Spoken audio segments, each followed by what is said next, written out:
fantastic spots like Dingle, beautiful Kinsale, Bohemian Galway, the Cliffs of Moher. So we kind of take you off the beaten track.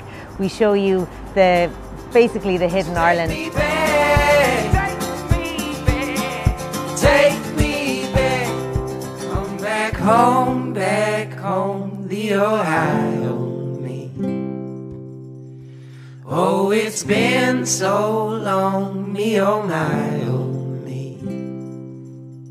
So take me back. We set up Overland because we wanted to basically show off Ireland. We wanted to make sure that other people loved Ireland as much as we did and show them exactly why. And those reasons are the crack, the activities, the scenery and the people.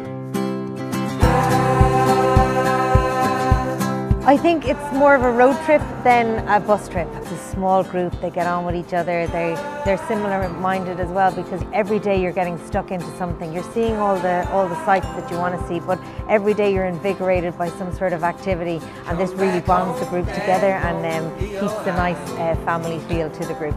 It's not just families and friends on holidays and other people happen to be there. Everybody just seems to embrace the group aspect of it. Take me back.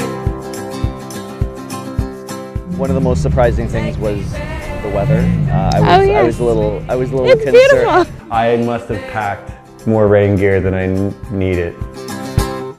Spending all my time. Cannot believe the number of pubs and people in the pubs. I mean, just party central and just people in there every night of the weekend and just having a good time. Just drinking wine. You hit me, Ellis. Held-back conversations. My mind was skipping stones.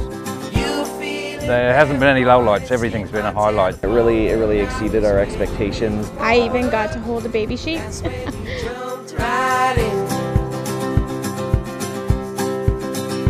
Oh, that old stone road, it'll come for me. It is in my blood.